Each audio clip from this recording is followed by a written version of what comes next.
Welcome to Democracy Now!, democracynow.org, the Quarantine Report. I'm Amy Goodman. President Biden spoke in Tulsa, Oklahoma yesterday on the 100th anniversary of the Tulsa Race Massacre, one of the single greatest acts of racist terror in U.S. history. Over a span of 18 hours, a white mob burned down what was known as Black Wall Street, the thriving African-American neighborhood of Greenwood, killing an estimated 300 people. This is President Biden. And while darkness can hide much, it erases nothing. It erases nothing. Some injustices are so heinous, so horrific, so grievous, they can't be buried, no matter how hard people try. And so it is here.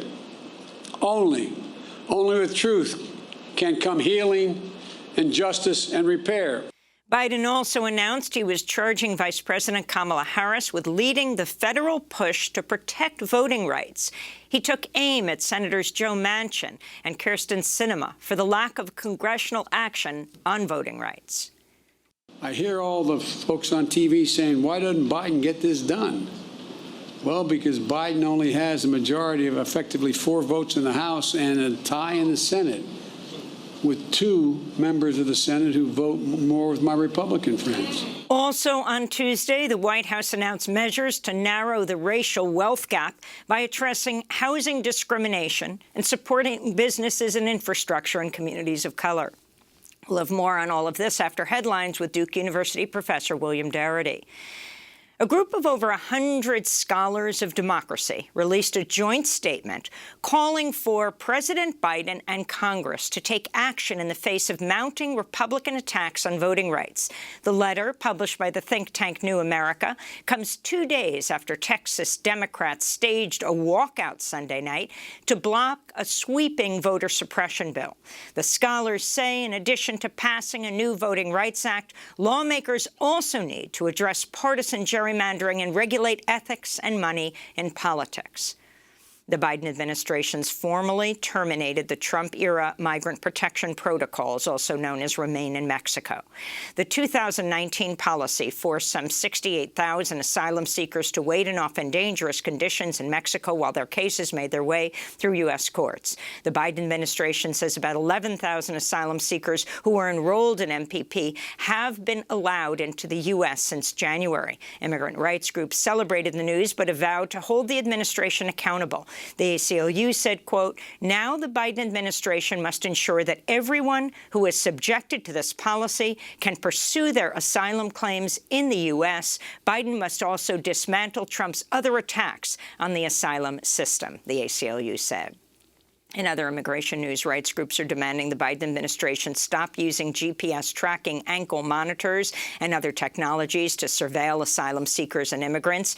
Nearly 100,000 people are currently tracked by the devices that critics have dubbed digital shackles. Mi Gente and Just Futures Law hosted a panel on technology and immigration practices Tuesday. This is Jacinto Gonzalez of Mi Gente addressing the government's use of technology on the border. We've seen time and time again that the same companies, Raytheon, Northrop Grumman, that are creating this, Anduril, Palantir, that are creating this technology at the border, are the same companies that have created technologies for wars abroad for decades. And so now they're really seeing this as the new frontier, the new way to make an investment. And the border, we might think the border is just one line that just, expands a couple of miles, but it's actually most of the United States. And so this way, once they start to introduce this technology in the 100 miles around the border, in our airports, in different ports of entry, in this way it becomes normalized and then starts to trickle down to local police departments. King County, Washington State's most populous county, which includes the city of Seattle and the headquarters of Amazon and Microsoft, has voted to ban the use of facial recognition technology by law enforcement and other agencies. It's the first such county-wide ban. King County Council member Jeannie Cole Wells celebrated the unanimous vote, saying, quote, the use of facial recognition technology by government agencies poses distinct threats to our residents, including misidentification bias and the erosion of our civil liberties.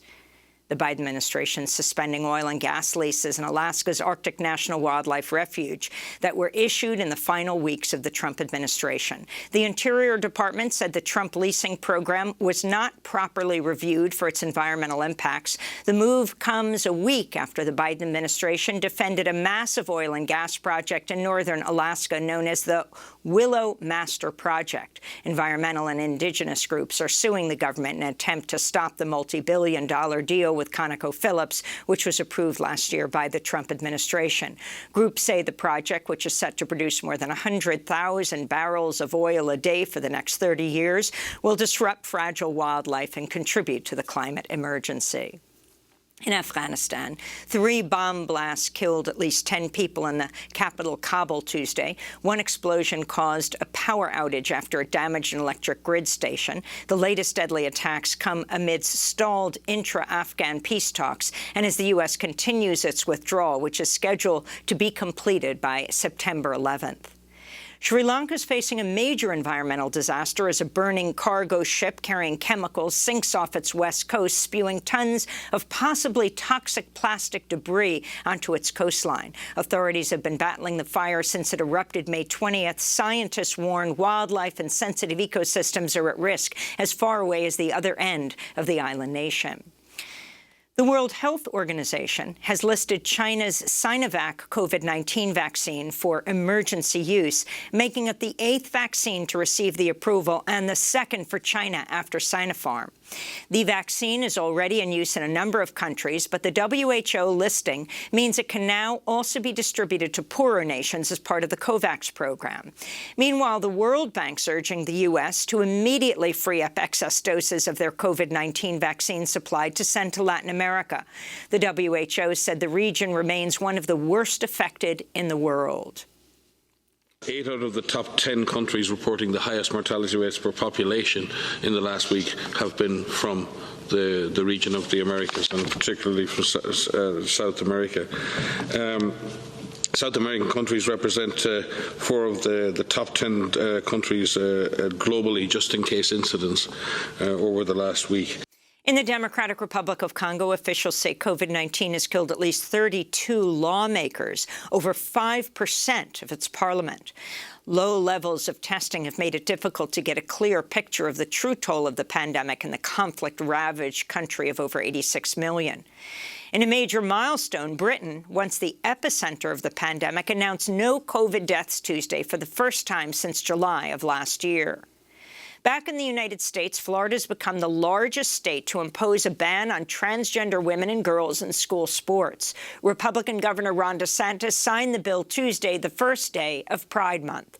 At least 6 other states, all with Republican governors, have passed similar laws.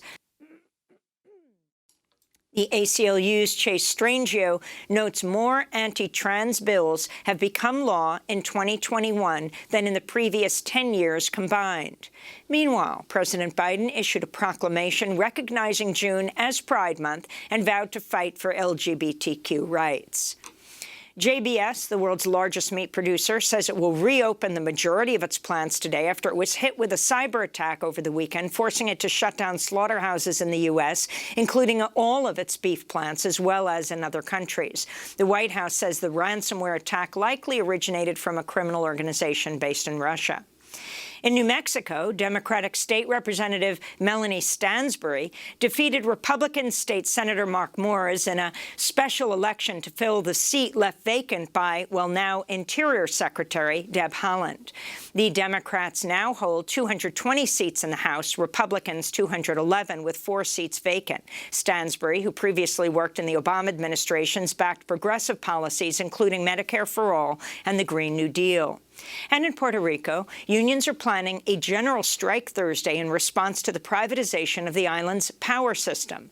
Labor leaders are demanding the cancellation of a contract with the private U.S. and Canadian company Luma Energy, which formally took over the management of Puerto Rico's electric grid yesterday from PREPA, which was devastated by Hurricane Maria. Unions have warned the agreement with Luma will increase the cost of electricity, displace thousands of workers, and allow the company to leave the island if another hurricane hits. And those are some of the headlines. This is Democracy Now!, democracynow.org, The Quarantine Report. I'm Amy Goodman in New York. Democracy Now! Co-host Juan Gonzalez joins us from New Brunswick, New Jersey. Hi, Juan. Hi, Amy, and welcome to all of our listeners and viewers across the country and around the world.